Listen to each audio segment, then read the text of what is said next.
truck and tractor. So get back there and take the point. That is Cameron Poe reason his church document. The meeting of the National Scarlet Green, man. What do you give those people? Ladies and gentlemen. Let me bitch start.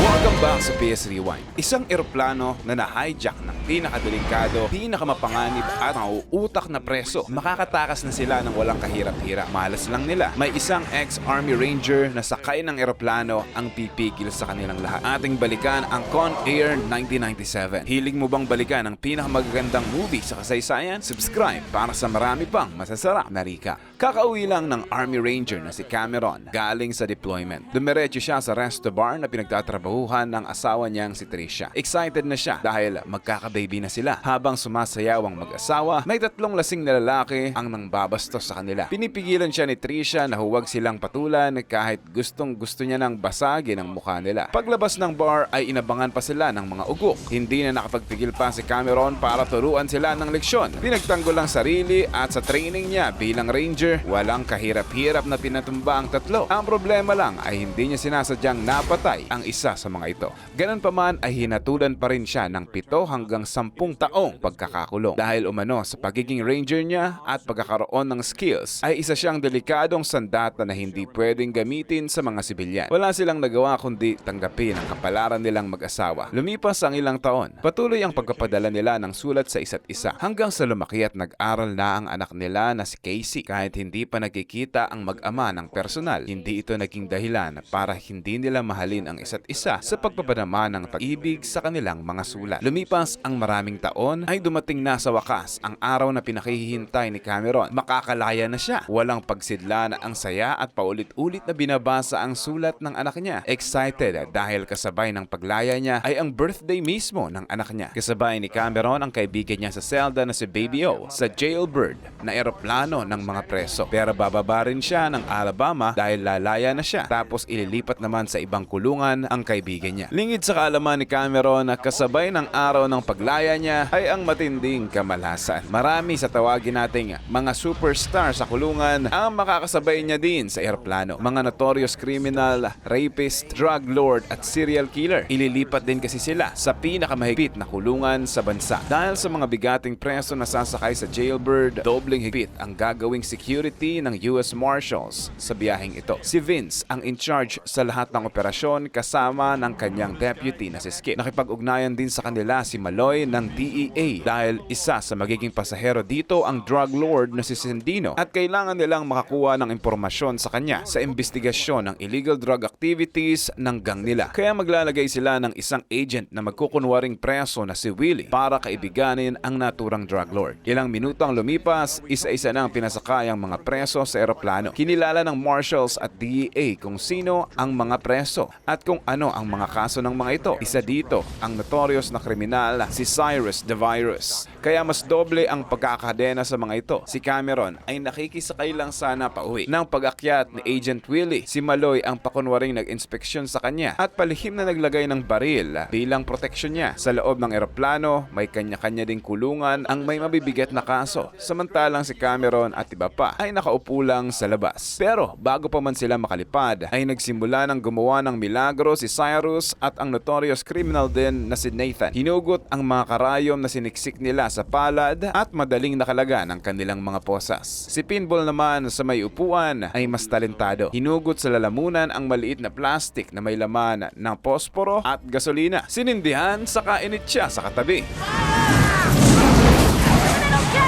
Dito na nagkagulo ang lahat. Nilalayo si Pinball sa katabing nasusunog, saka kinuha ang susi ng kulungan ni Nathan at Cyrus na itawag agad ng babaeng guard na si Sally. Sa piloto ang nangyayari sa cabin. Dahil nakaposa sa upuan si Cameron at Agent Willie, wala silang nagawa kundi manood. Nakawala na si Cyrus. Nilabas na ng piloto ang nakatagong baril sa box dahil sa gulo. Pero paglabas pa lang nito sa cockpit, naabangan na sila ni Cyrus kaya nag-agawan sila ng baril na nagdulot ng pagkamatay ng masiswerteng preso.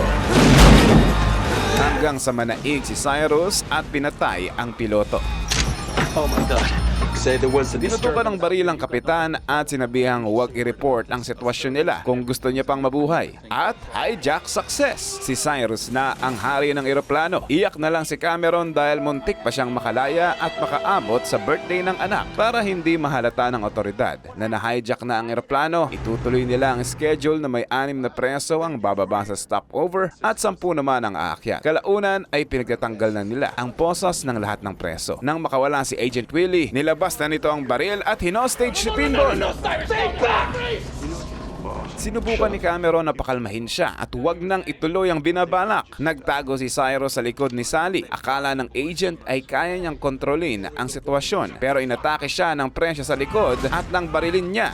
Bumitaw si Pinball kaya nabaril siya ni Cyrus. Bobong agent. 3 sa mga preso ang kailangang bumaba sa Carson City. Kaso patay na sila kaya naghanap si Cyrus ng ipapalit sa kanila. Nag-volunteer ang 2 pero si Cameron lang ang pwede dahil Kano ang namatay kaya Kano din ang papalit. At dapat bumaba. Ayaw ni Cameron na iwan ang kaibigan sa jailbird kaya nangako itong gagawa ng paraan para hindi makalipad sa Carson City ang eroplano. Samantala habang iniinspeksyon ng mga jail guards ang selda ni Cyrus ay napansin nilang may kakaiba sa sahig at nang tingnan mabuti ay may mga nakatagong mga dokumento sa likod ng dingding na plano sa eroplano at may kasama pang blueprint kaya dito na naghinala si Vince na baka na-hijack na ang eroplano. Malapit nang maglanding ang eroplano sa Carson City, hinanda na ang 6 na bababa. Biglang nagbago ang isip ni Cameron at nagsinungaling na may natitira pa siyang 15 taon. Napaniwala niya si Cyrus kaya hindi na siya isinama sa mga bababa. Pero ang totoo, ayaw niya lang iwan at mapahamak ang kaibigan niya at si Sally. Nagpalit ng damit ang grupo ni Cyrus kaya hinubad nila ang damit ng preso. Nadiskubre ni Cameron ang tape recorder ng agent. Pagdating ng eroplano sa Carson City, nagkunwaring guards ang mga grupo ni Cyrus.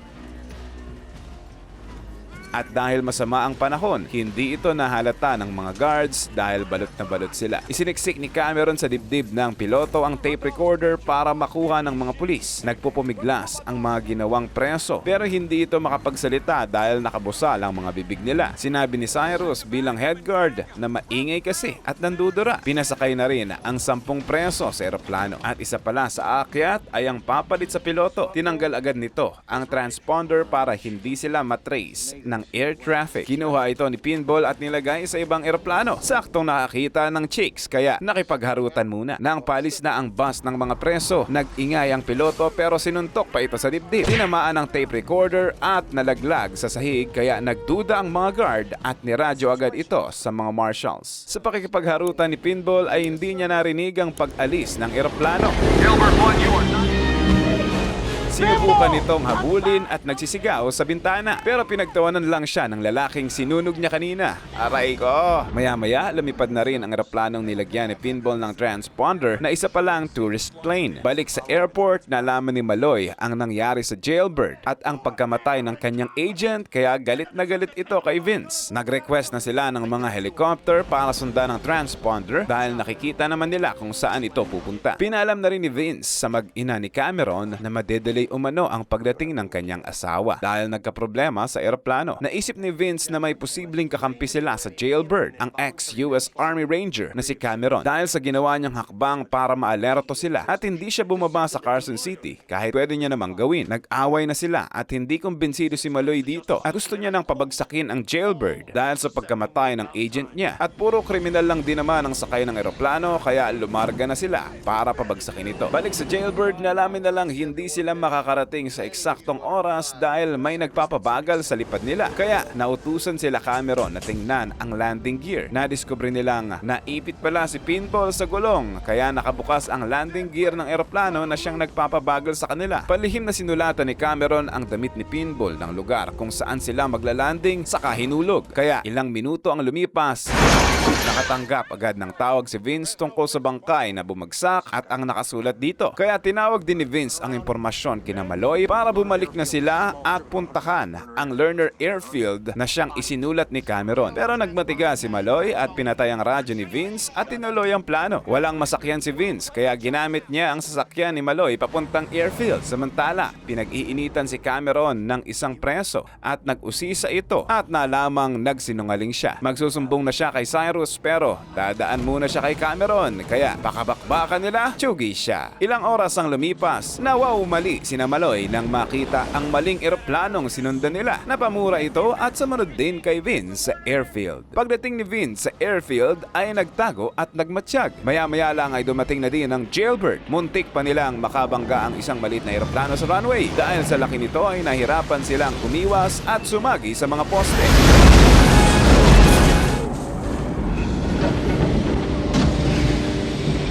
Pagbaba nila Cyrus, hinanap agad nila ang lilipatang eroplano. Hintayin daw nila kasi baka hindi pa dumadating, sabi ng drug lord na si Sendino. Pero ilang minuto na ang lumipas ay wala pa rin. Kaya napagtanto ni Cyrus na kailangan na din nilang lumarga bago pa sila matunugan ng mga parak. Nagtulong-tulong silang maiahon ang jailbird na sumadsad at malagyan ulit ng gas. Nag-volunteer si Cameron na kumuha ng gas. Pero ang totoong pakay niya ay maghanap ng gamot ni Baby O. Bigla siyang sinuntok ng isang lalaki sa likod. May mga tauhan pala si Sendino at isang maliit na eroplano. Niloko pala ng drug lord si Cyrus at balak na tumakas mag-isa at iwan ang buong grupo. Sakto namang dumating si Vince.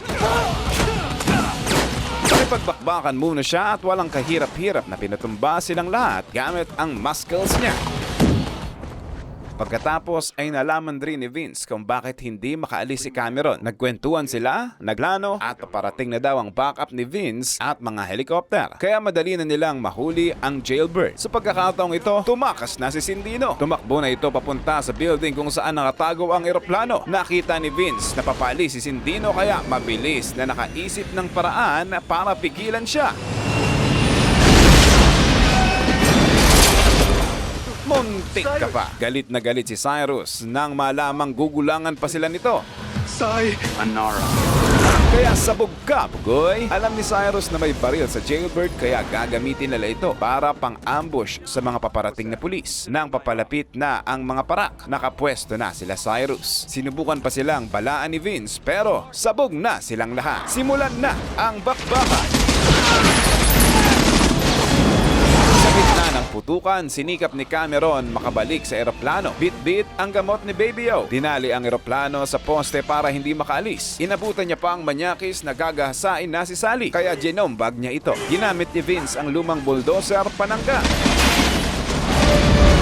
Ilang minuto lang dumating na din ang mga helikopter kaya nagsiatrasa na sila, bumalik sa eroplano at lumarga. Napansin ni Cyrus ang tinali ni Cameron kaya pinagbabaril nila ito hanggang sa nabasag ang poste. Tumilapon at nasaktuhang nadagit ang kotse ni Maloy. Kinaladkad at nakasamang lumipad. Bye-bye! Maya-maya lang ay bumagsak din ito sa harapan mismo ni Maloy at galit na galit siya kay Biz. Nagmadali silang sumakay sa helikopter para habulin ang eroplano. Galit na galit si Cyrus nang malamang may traidor silang kasama. Tinutukan ito ng baril si Sally at papatayin kung hindi aamin si Cameron. Pero sinalo siya ng kaibigan niya kaya inuna na siyang binaril. Binasa ni Cyrus ang sulat ng anak niya at isusunod na siyang mamatay nang may sumulpot na helikopter sa likod. Nakipagbarilan sila at nagratrata. Kaya sinamantala ni Cameron na pumasok sa cockpit. Inutusan niya ang piloto na maglanding sila sa pinakamalapit na airport. Sinubukan siyang pigilan ni Cyrus pero nakulong na sila sa gitna. Naubusan na rin ng bala kaya hindi na nito mabuksan ang dulong gate. Kaya hinambalot siya ni Sally. Binigyan ni Vince ng instruction ng piloto kung saan maglalanding pero isang makina na lang ang gumagana. At wala na rin silang gas kaya hindi na sila aabot pa sa airport. Kaya naglanding sila sa gitna ng kalsada, bumangga sa hotel. Lasog-lasog ang dalawang pakpak nito, dumiretso hanggang umabot ito sa casino.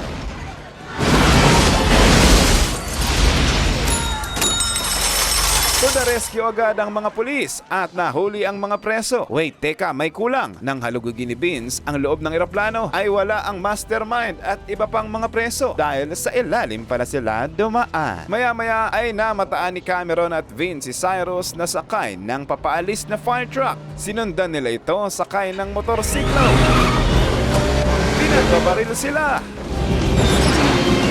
Sumampa siya sa crane at bumangga ang motor na siyang pumatay sa isang preso. Nagtos na si Cyrus at Cameron habang si Vince naman ay nakasakay na rin at pinalakol ang driver tsaka binuhusan ng tubig. Nagtuhugan sila. Naagaw ni Cameron at tinuhog sa binti ni Cyrus. Aray ko! Pinosa sa crane. Umangat, babangga na sila sa footbridge. Aray ko! Saktong may construction, nabagsakan ng bakal sa ulo. Aray ko! Tapos na ang duelo. Siyempre nakaligtas si Cameron at Vince. Nagpasalamat sa isa't isa. Maya-maya lang ay nagkita na rin sa wakas ang mag-asawa at si Casey. Nag-aalangan at nahihiya pa ang bata pero sa huli ay lumapit at nagyakapan na rin sila. And they live happily ever after. Halos 3 dekada na ang pelikulang ito. Napansin mo ba ang edad mo? Saan mo ito napanood at kailan? I-comment mo nga ang gusto mong i-recap namin next. Subscribe na para sa marami pang masasarap na recap.